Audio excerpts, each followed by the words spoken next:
India has tried to reach out to China in a big way, as we did try to reach out to Pakistan also. Mr. Modi went to Islamabad and to Raiwind to Nawaz Sharif's granddaughter's wedding in 2015. Here also, in September 2014, he invited Mr. Xi Jinping, and in his home state, he sort of, looked after him very well. But when Xi Jinping was on Indian territory, there was incursion taking place on the border, and that was totally unacceptable. And then after that, we had the Doklam incident. And I think Mr. Modi had made it very clear that till Chinese troops don't move back, India is not going to participate in that, what was it, BRIC summit, which was to take place in Xiamen. And so that was, if I remember correctly, 4th of September, that summit was to take place. And the Chinese troops, they decided to move back on the 28th of August, so just about a week ago. And so there were these sort of incidents. Then we did try the Wuhan spirit thing, the meeting in Wuhan, and then in 2019, the meeting in Mamallapuram in South India. But just after that, October 2019 was the, this Wuhan Spirit 2 meeting taking place here.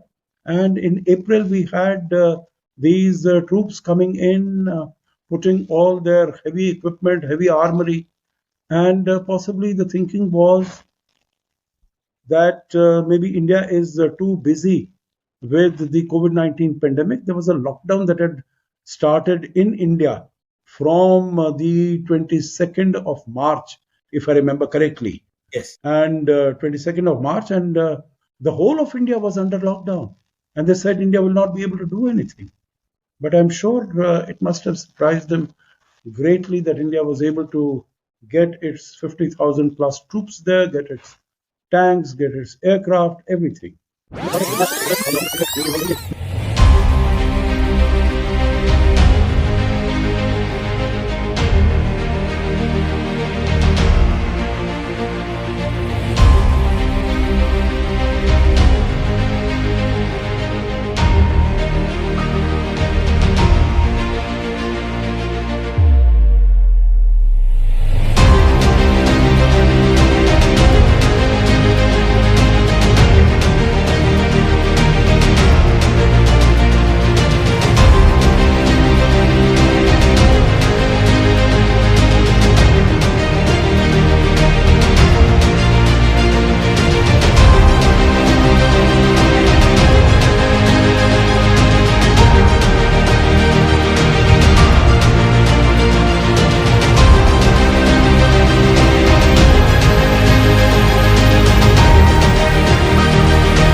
Ambassador Sajjanhar, when you think of India today in the eyes of the world, what are the 2 or 3 words that jump to your mind? Thank you very much. The 2 or 3 words that come to my mind.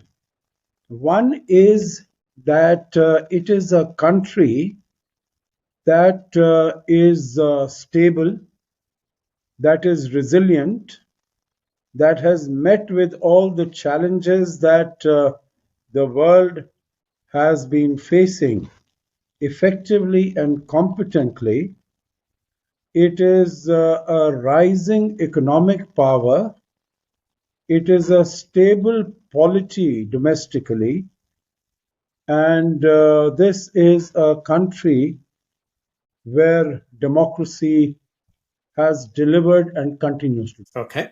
Thank you. Now, when you think of Mr. Modi as a person and Mr. Modi as a prime minister, what are the two or three words that jump to your mind again? One is boldness, that his policies are bold.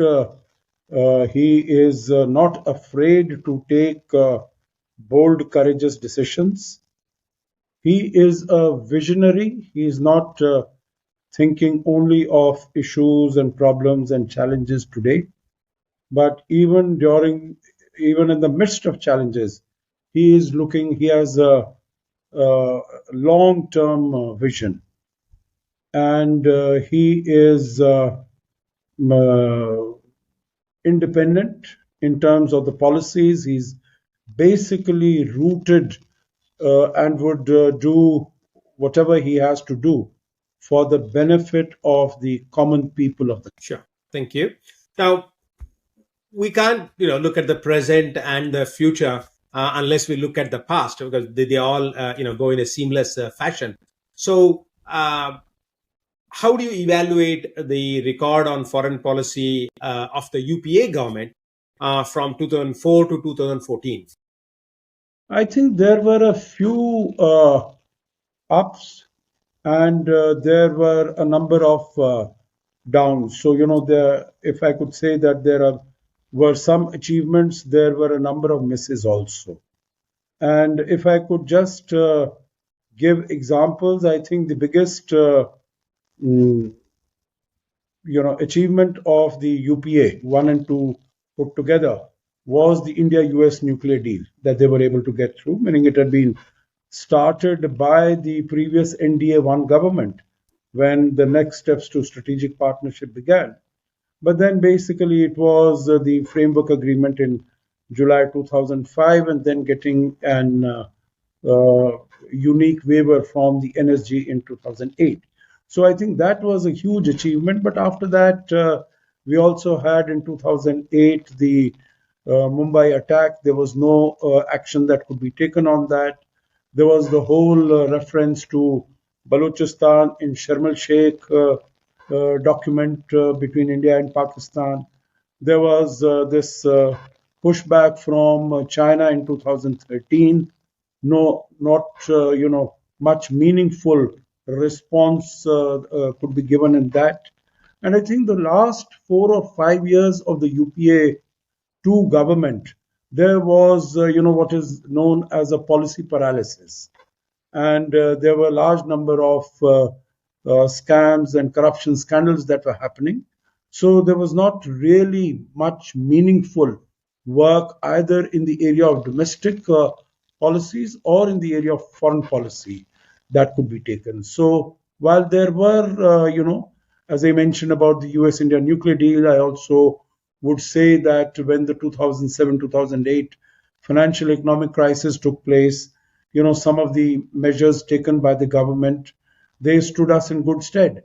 But then they increased the liquidity in the market very significantly, and that came to haunt us as we went forward. Okay. Now, you mentioned that one of the positive features of the UPA government's foreign policy was broadening and deepening the relationship with the United States, and that matters the most because it's a sole superpower. Now, how do you think under Prime Minister Modi that relationship has flourished further under President Obama and then Mr. Trump and now Mr. Biden? Okay, let me put it this way. I think, this upward trajectory as far as the US India relations is concerned, it started in 2000 when Mr. Clinton visited India in March of 2000. So, whether it was at that time Mr. Vajpayee's government till about 2004, he took the relationship on. And from 2004 to 2014, Mr. Manmohan Singh also took it forward. But as I said, the last 4 years, from 2010 to 2014, nothing much could really happen because there was a stagnation as far as bilateral relations, even with the United States, is concerned. And coming to Mr. Modi's, I think three presidents, and through the tenure of all those three presidents, relations between India and the United States have continued to soar. And I think that was evident from the first visit of Prime Minister Modi in September 2014, when he addressed the first time the UNGA. He went to Washington, D.C. He was invited by Mr. Obama. He addressed the crowds in the Madison Square Garden. We know as to how, even in Washington, he was taken on a personal, private visiting tour to the Martin Luther King Jr. Memorial. So, all these things have happened. So, but I think one is in terms of the relationship between the two countries. He addressed the joint session of the US Congress in June 2016 during Obama's tenure.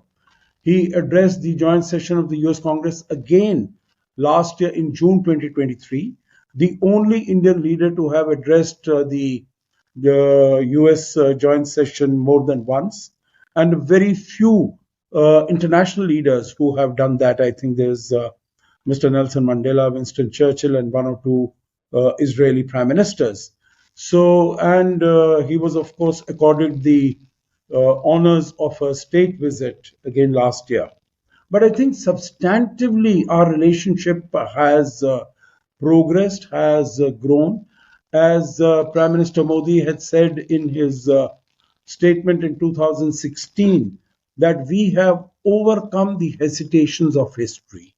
And there have been lots of hesitations of history as far as Indian thinking is concerned on whether the United States can be trusted, can be relied upon in times of need.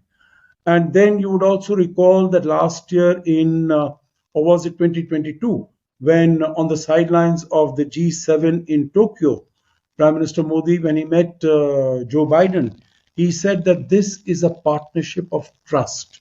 So I think from the time of when, let us say, Dennis Cox had written his book in 1994, Estranged Democracies, to coming to a partnership of trust, I think that has been uh, it's been a good journey, but it has been a long distance has been covered in a short period of time. The last point maybe I could make here, whether it is in the area of technology, critical and emerging technologies, or you name education, health, green energy, renewable energy, agriculture, cyber security, semiconductor, you name the areas, there is cooperation and collaboration between the two sides. And finally, the United States is India's largest trading partner at about 196 or 198 billion dollars, both goods and services included. So I think we are on a very good wicket, and our relations across the board, whether it is defense, whether it is the support of the Indian diaspora, about 4 million of them who are doing extremely well. I think the relationship is it's on a fast track. Okay. Now, this year is an important election year, both for the United States as well as India. There is quite a bit of likelihood that Mr. Trump may come back to power. And as everybody knows, he has got his own personality, and quite mercurial at that. And that needs, delicate handling. And Mr. Modi was quite adept in doing that during the last presidency of Mr. Trump. So going forward, do you think that bonhomie will continue, or do you see any friction points there? No, frankly, I don't see any friction points. Let's look at the earlier tenure of Mr. Trump. When he came to power, there were a large number of initiatives that Mr. Obama had taken, whether on the domestic front or on the foreign policy area. It was Obama Healthcare, it was the JCPOA, it was the Paris Accord, it was strong relations with NATO, transatlantic partnership. So when Mr. Trump came, he dumped all the initiatives that Mr. Obama had taken, except one, and that was in terms of relations with India. I think as far as India-US relations ties during the period of Mr. Trump, they really saw a very significant move upwards. India was made uh, uh, what is it called, STA 1 member, Strategic Trade Authority 1. So that means for many of these defense acquisitions, we did not need any prior approvals either from the Congress, etc. We had the 2+2 format of interaction that was launched. There were a number of foundational agreements, whether it was LEMOA we had signed earlier. Here we signed COMCASA, we signed BECA. So that means the amount of trust between the two countries was increasing. Secondly, the pushback against Pakistan in terms of against terrorism.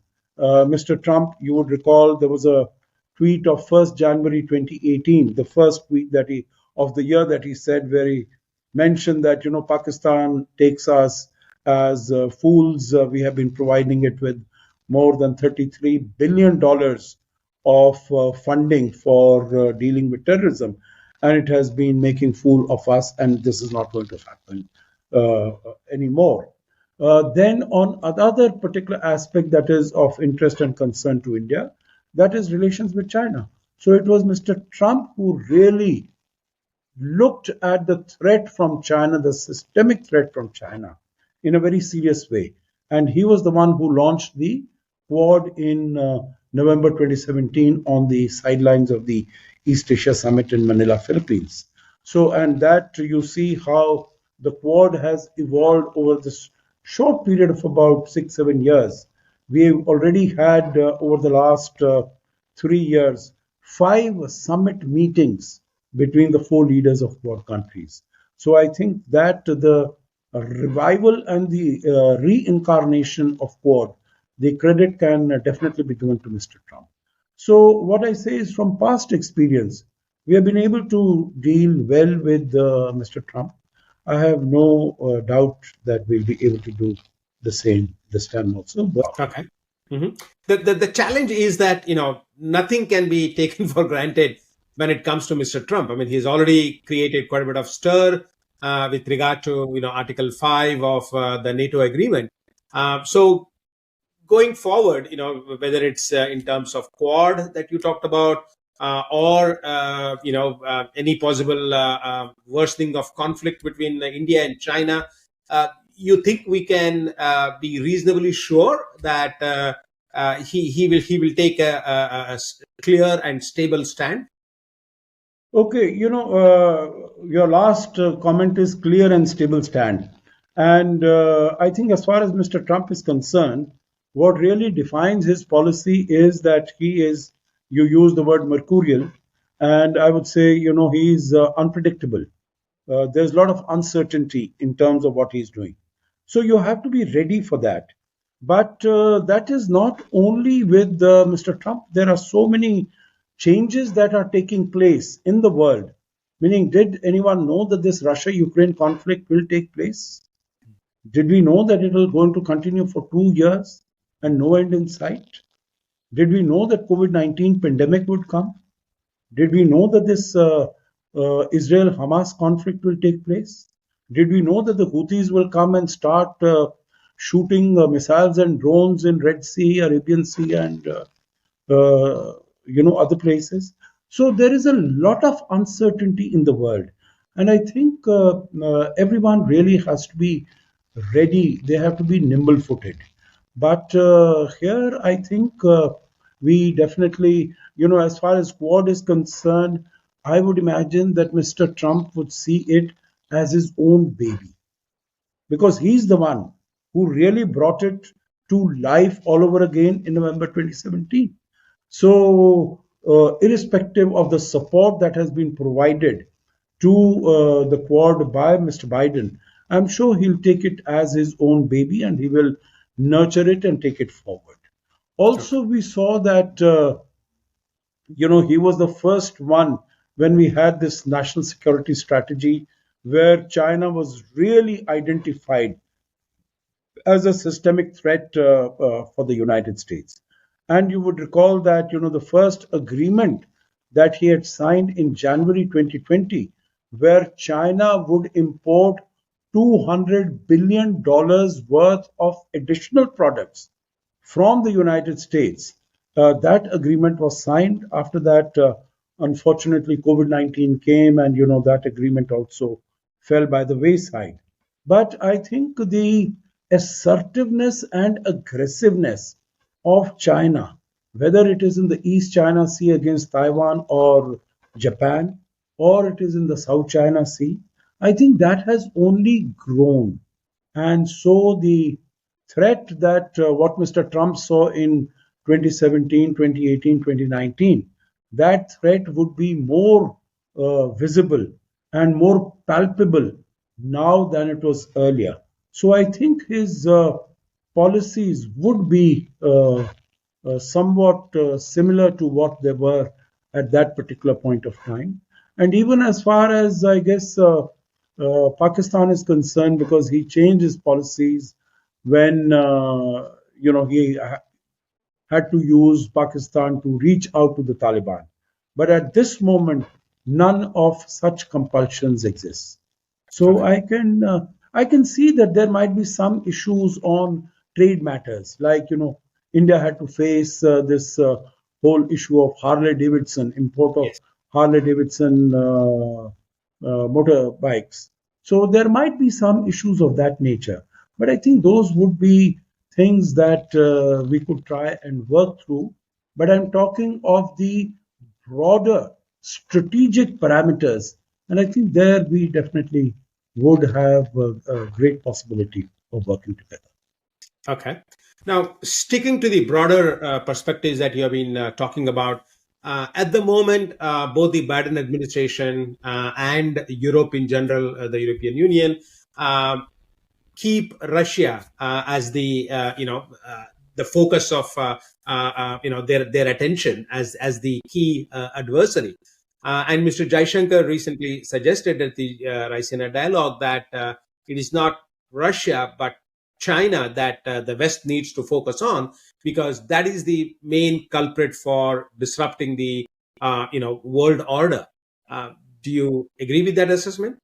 Oh, absolutely. I think India has always maintained that the real adversary for the United States, for Europe, for the world, is the assertiveness and the aggressiveness of China. And as I said, over the last few years, that has been increasingly visible in our region, particularly, and that is why Mr. Trump moved from the Asia Pacific to the terminology of Indo Pacific, and from the US Pacific Command to US Indo Pacific Command. Basically, because this Indo Pacific is a seamless geographical territory. So definitely, this is. I recall I have been writing about this even from 2016, and I had welcomed at that time that when President Trump came to power, that he would be able to mend fences with Russia, and so the tensions would increase, and there would be cohesiveness and cohesion to take on China in a big way. You know what Nixon did in 1971 by teaming up with China. Now it is the turn to team up in a different way with Russia. But the policies that have been followed right from 2014, when the annexation or accession of Crimea, whichever way you want to look at it, when that happened, and after 2022, meaning it is Russia is being pushed into the embrace of China. And that is what Dr.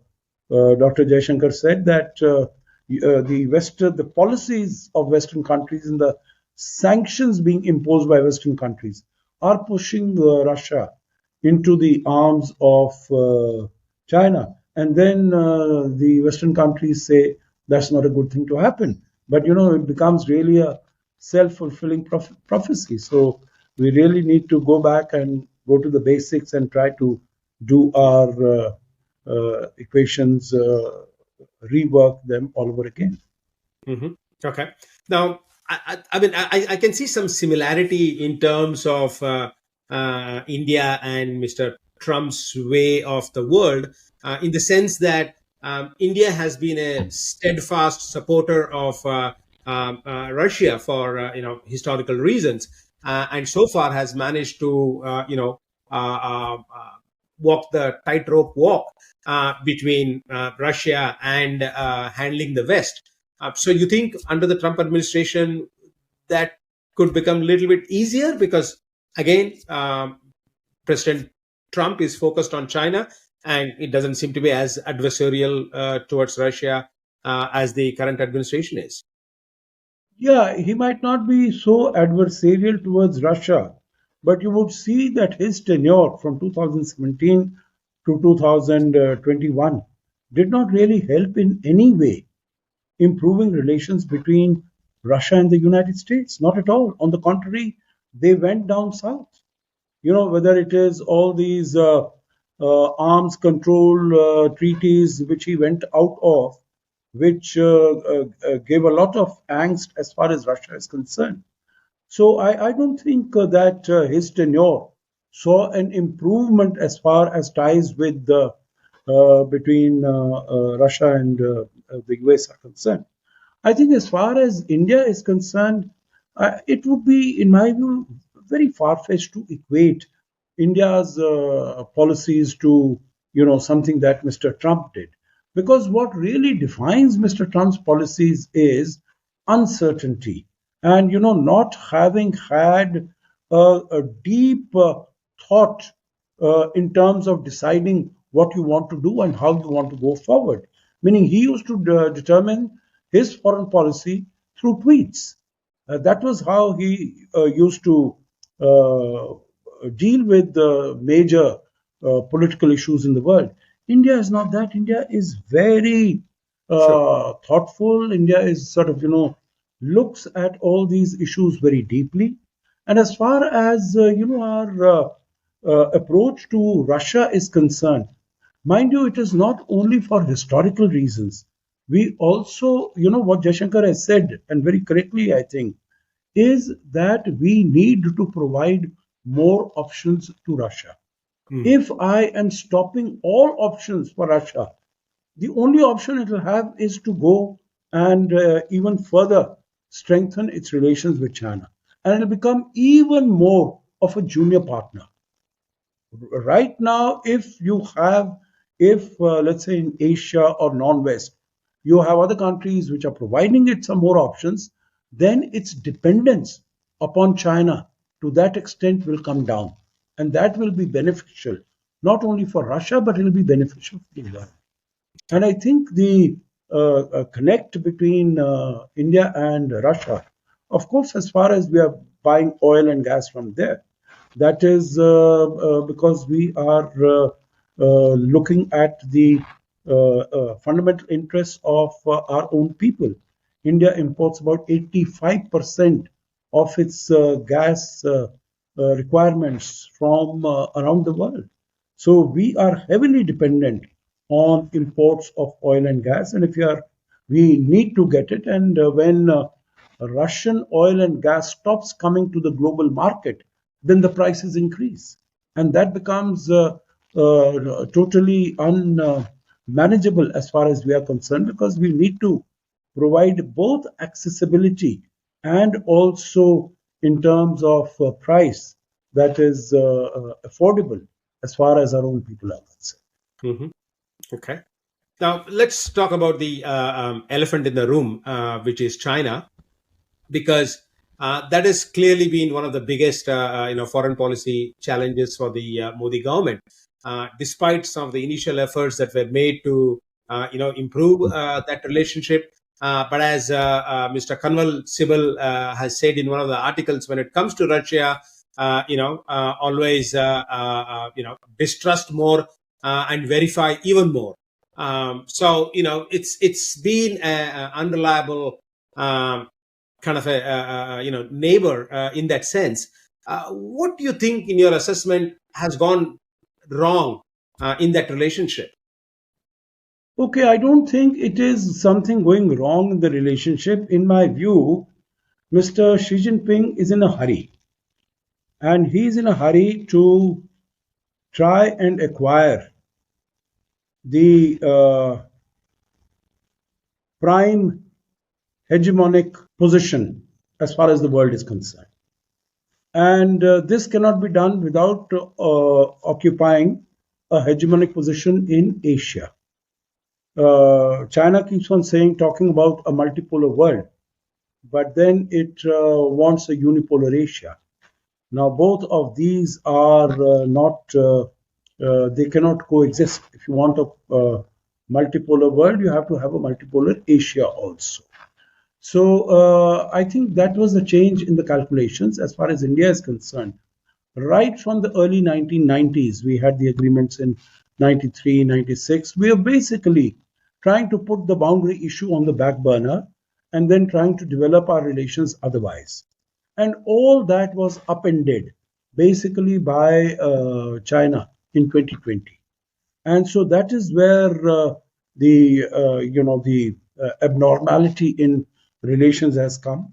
India has tried to reach out to China in a big way, as we did try to reach out to Pakistan also. Mr. Modi went to Islamabad and to Raiwind to Nawaz Sharif's granddaughter's wedding in 2015. Here also, in September 2014, he invited Mr. Xi Jinping, and in his home state, he sort of, looked after him very well. But when Xi Jinping was on Indian territory, there was incursion taking place on the border, and that was totally unacceptable. And then after that, we had the Doklam incident. And I think Mr. Modi had made it very clear that till Chinese troops don't move back, India is not going to participate in that, what was it, BRIC summit, which was to take place in Xiamen. And so that was, if I remember correctly, 4th of September, that summit was to take place. And the Chinese troops, they decided to move back on the 28th of August, so just about a week ago. And so there were these sort of incidents. Then we did try the Wuhan spirit thing, the meeting in Wuhan, and then in 2019, the meeting in Mamallapuram in South India. But just after that, October 2019 was the, this Wuhan Spirit 2 meeting taking place here. And in April, we had these troops coming in, putting all their heavy equipment, heavy armory. And possibly the thinking was that maybe India is too busy with the COVID-19 pandemic. There was a lockdown that had started in India from the 22nd of March, if I remember correctly. Yes. And 22nd of March, and the whole of India was under lockdown. And they said India will not be able to do anything. But I'm sure it must have surprised them greatly that India was able to get its 50,000 plus troops there, get its tanks, get its aircraft, everything. So I think right now the situation is what it is. It's sort of, I'll not say it's an eyeball to eyeball confrontation, but at least both the troops are situated, against each other on the line of two sides of the line of actual control. And we have said very clearly that unless there are three mutuals, mutual sensitivity, mutual respect, mutual interest, then and we don't revert back to the status quo ante, we will really not be able to normalize relations as China is keen to.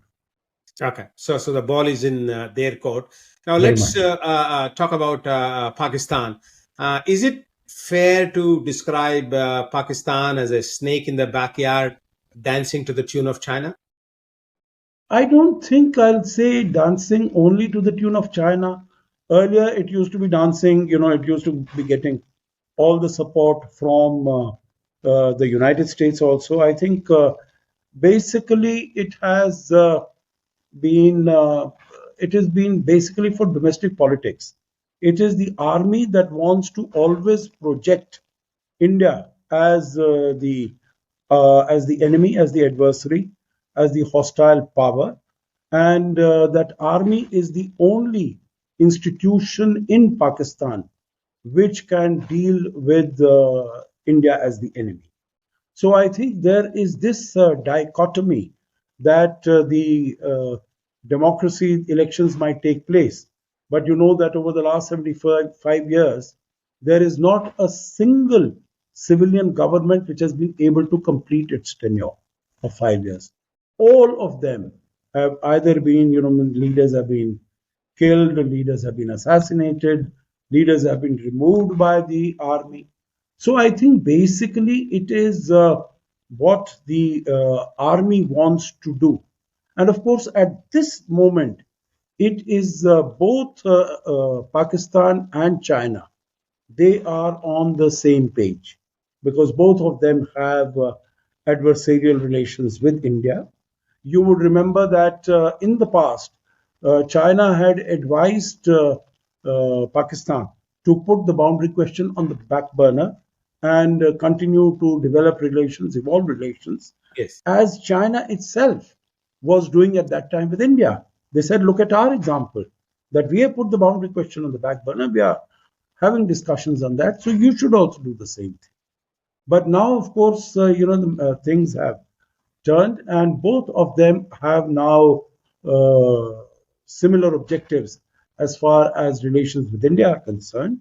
And China, I don't think, is above using Pakistan to poke India, to create problems for India as and when it needs to do.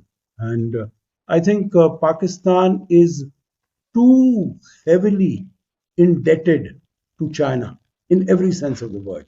Not only in terms of, 30, 40, 50 billion dollars that has come in with the CPEC and some of the other things, but otherwise, in terms of the strategic and political support, whether it is designation of terrorists in at the United Nations or otherwise, coming to its support whenever it has to uh, give, settle some debts, give some money.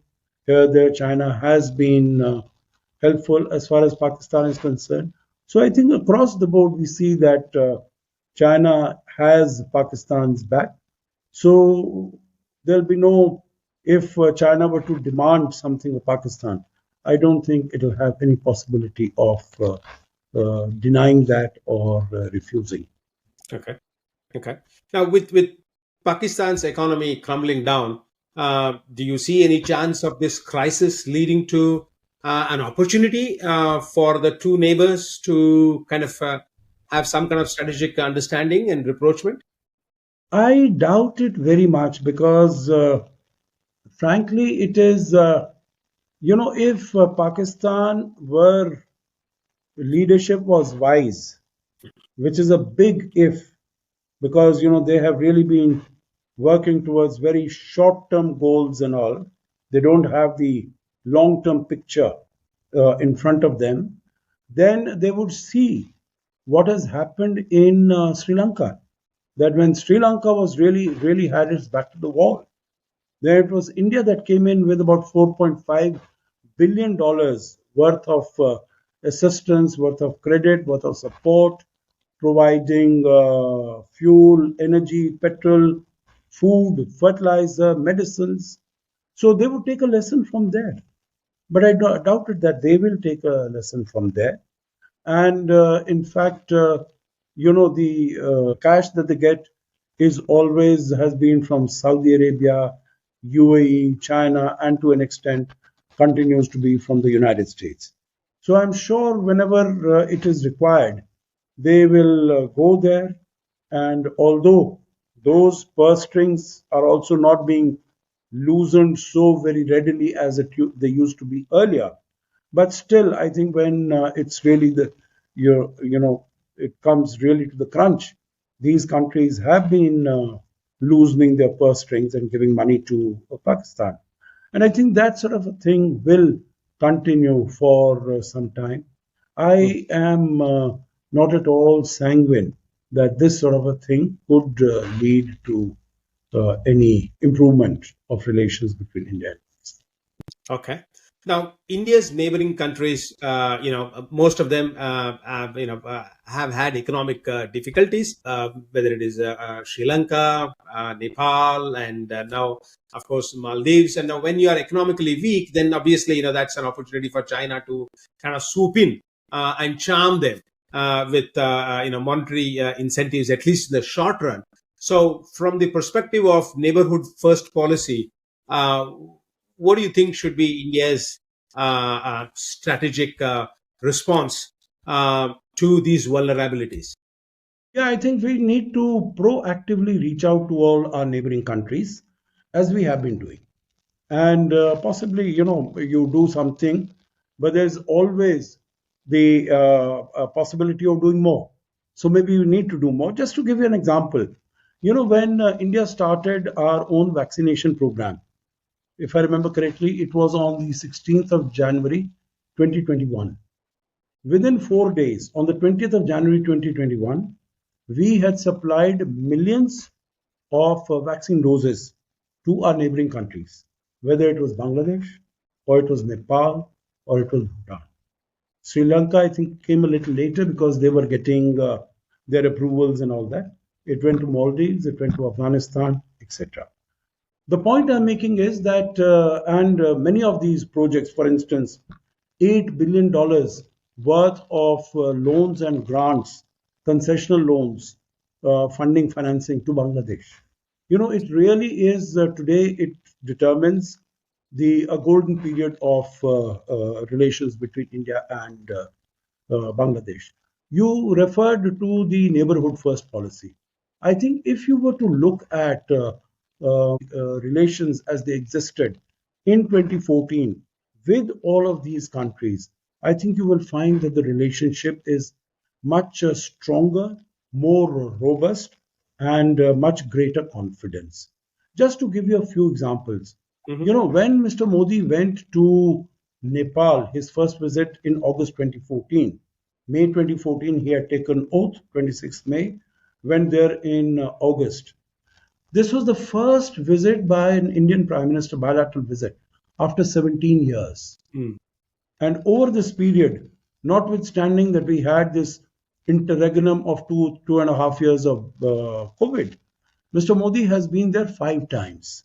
So it gives you an idea of the interest and the focus that India is according to relations with let's say, Nepal.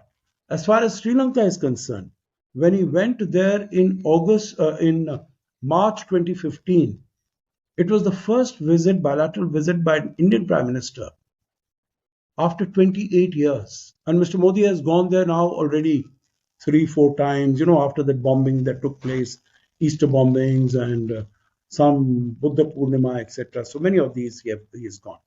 The point I'm making is that there was earlier a neglect as far as our neighborhood is concerned.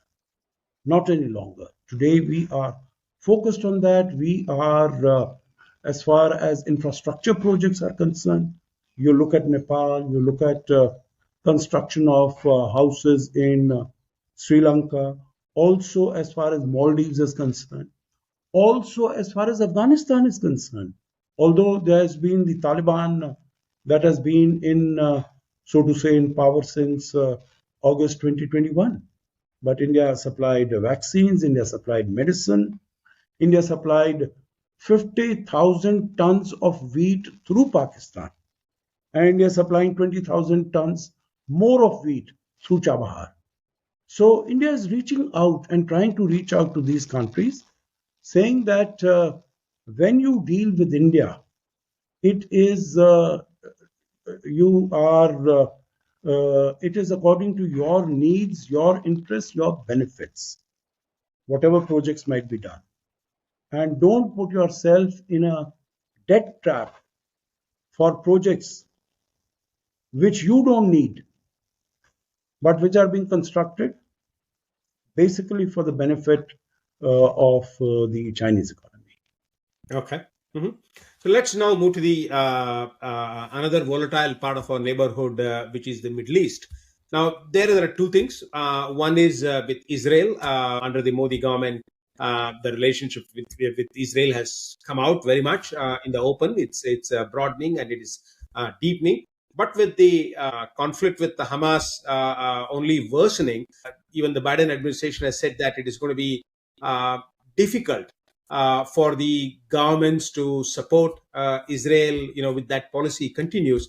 Do you see that kind of a hesitation or difficulty on part of India in supporting Israel? No, frankly, I don't think so.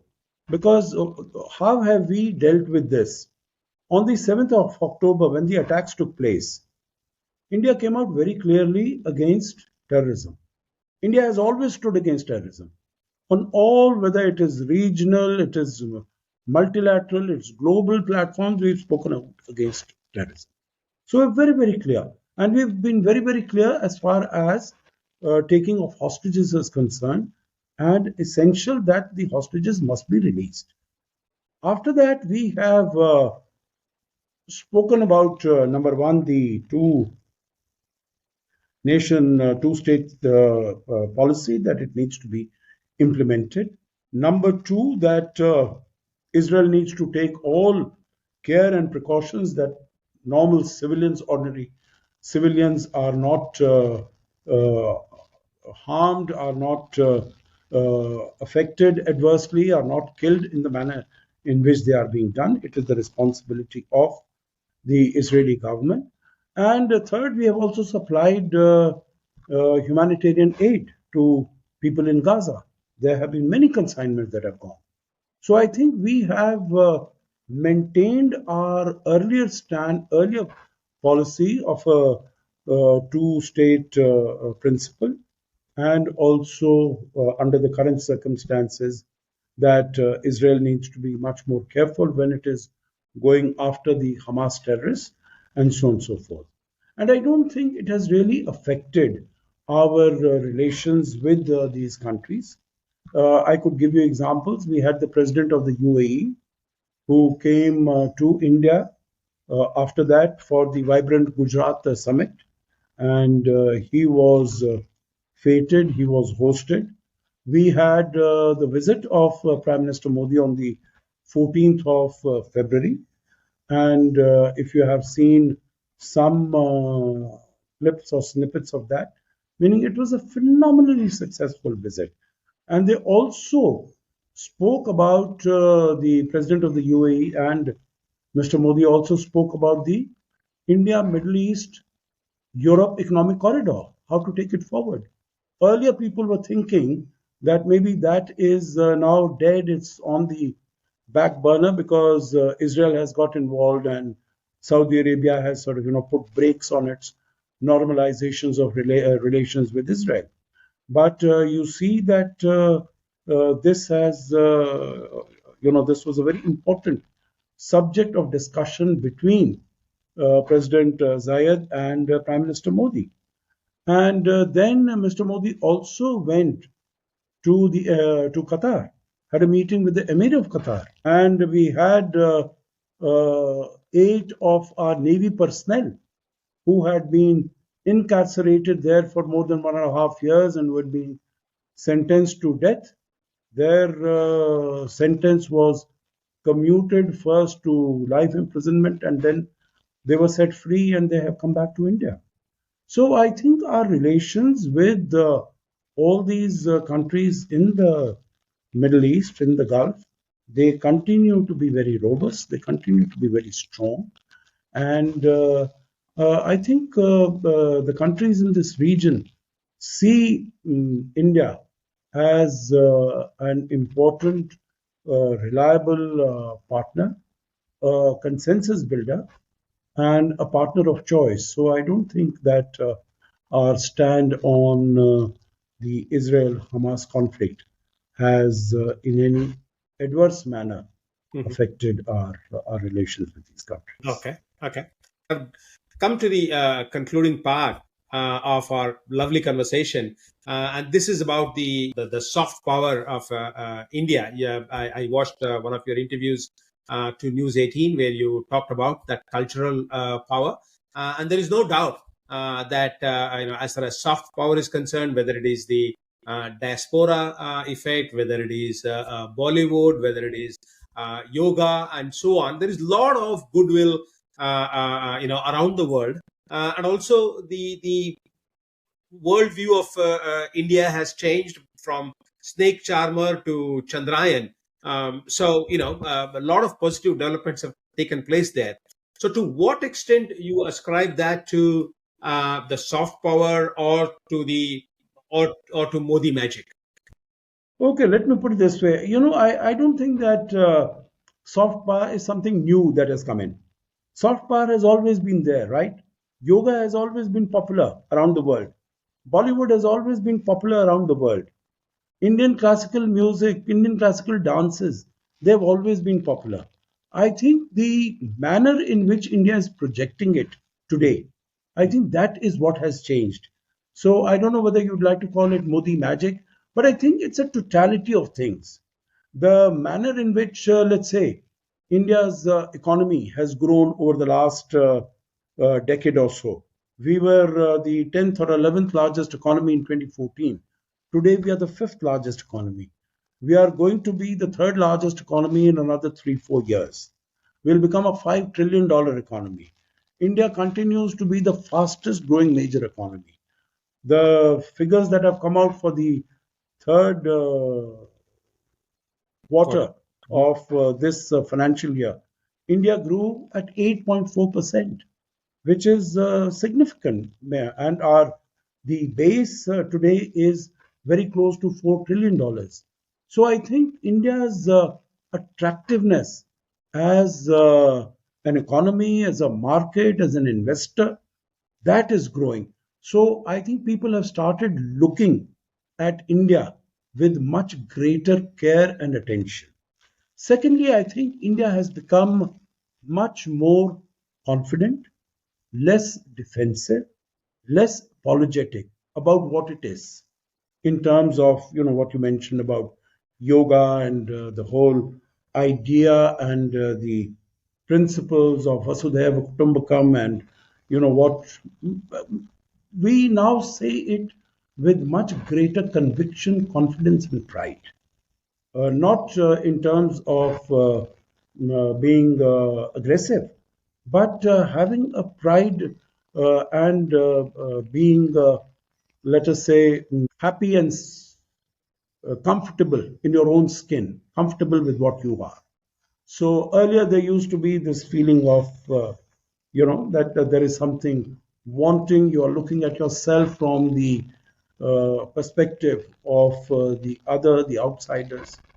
But today it is not that, and I think that is what also great contribution by Prime Minister Modi, which he has said that we need to change our mindset, and so this is changing slowly, changing from India to Bharat, going back to our traditional traditions, to our going back to our heritage, going back to our legacy, going back to our roots. And I think that is what is giving even greater strength to people. The prime example of this is the G20 presidency, when more than 200 meetings in 60 cities all around the world. And people came and they had the possibility of going there, seeing, meeting, witnessing for themselves, and could see what the vibrancy and the richness of what India stands for. It's not only in Delhi, Mumbai, and Bengaluru or some other places, but it is right across Northeast and Kashmir, Srinagar. There were so many meetings held there, Ladakh. So I think people were able to get a better Sure. feel and better appreciation Mhm, of mhm. India. Okay, so there is no doubt, finally, that people have had a very positive impression of the Modi government as far as the foreign policy record is concerned. People are feeling proud that India's standing has been elevated. Uh, if you were to decode the secret behind this success?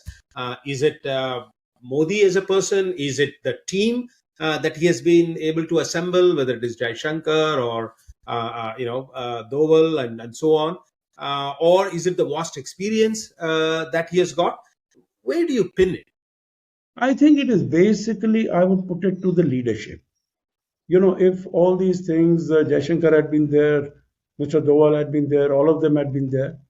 If that leadership and that vision was not there, you would not really have been able to tap into what they are able to do.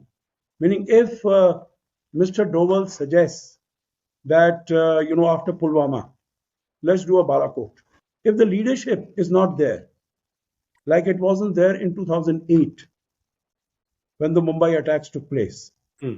and you had, huge numbers of your forces in readiness, but then you didn't have the gumption to sort of, make them move. Mhm. While here it was that you take a decision and then you leave it to the professionals to do how they would like to, but of course, keep a very close watch, a very close eye on that. So I would say leadership counts for a great deal. Hmm. And in that leadership, as I mentioned right at the beginning, there is that vision, there is that boldness, there is that courage, there is that self belief that I can achieve it, I can do it. And I think, as it is said, nothing succeeds like success. And here, in the context, whether it is the biggest challenge of a century, COVID 19, when people were saying, I still remember the first G20 meeting, virtual meeting in March, I think March 26th of 2020, it was held. And people were talking that the biggest number of casualties are going to take place in India. And they were discussing, would it be 50 million or would it be 70 million? And you see that how India has been able to handle it, not only sort of, deal domestically, but also supply more than 100 countries with more than 300 million vaccines. So India has been able to deal with these challenges, deal with the supply chain disruptions, deal with the food, fertilizer, fuel shortages of the uh, Russia-Ukraine conflict, and also the Gaza conflict that is taking place. So I think that all gives you confidence, and it gives confidence to the others, to the outsiders also, that if this country can do this much, then of course we need to work together, we need to collaborate. And India has shown that when India grows, then it is not only that India is growing, but it helps the other countries also to come along with itself. We've seen it in our neighborhood. You Mhm. would have seen that when vaccines were sent to Dominica, then the Prime Minister he said, "My Bible tells me that when you pray, your prayers will be answered. But whether my prayers are going to be answered so soon, I never realized that." And here, Bolsonaro, when the vaccines came to him, he said it is like Hanuman bringing Sanjeevani to us. So, meaning when vaccines came to many of these countries, it was not from any developed country. It was only from India that these vaccines went there. Mhm. So I think this memory will continue to be with them for a long time. Sure. It's been a fascinating conversation, sir. But as they say, foreign policy is always a work in progress. It's a journey, not a destination. So going forward, finally, do you have any suggestions in terms of what the government should be focusing on? For the new government coming into power, whatever it is, what areas should we focus on going forward? Okay, the way I look at it, Mohan, is that whatever the past experiences, whatever now, as far as our most consequential partnership is with the United States, and we have to manage that. We have to work on that, and I think it's a mutual for both the countries. It is.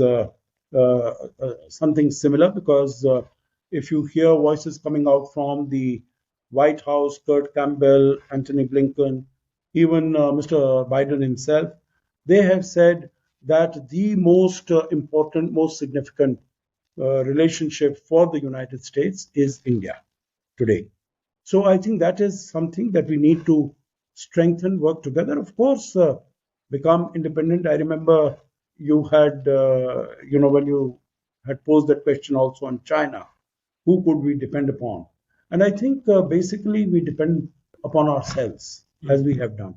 But then, of course, if there are other aspects as far as intelligence is concerned, as far as equipment is concerned, as we did get when Galwan was happening, around that, after that, whether we got Chinook, whether we got Apache, whether we got Rafael and all that. So I think as far as self-reliance, Atmanirbharta, that is of course something that we need to work on. But of course, on the for external balancing, it is the United States, it is the Quad. I think these are essential elements. And the most formidable challenge as we go forward is going to be China. So we need to keep a watch on that. And the most important thing what we can do is, as far as our economy is concerned, focus on that, improve that, get better on that, and improve the infrastructure in our border areas also, particularly, but focus on the economy.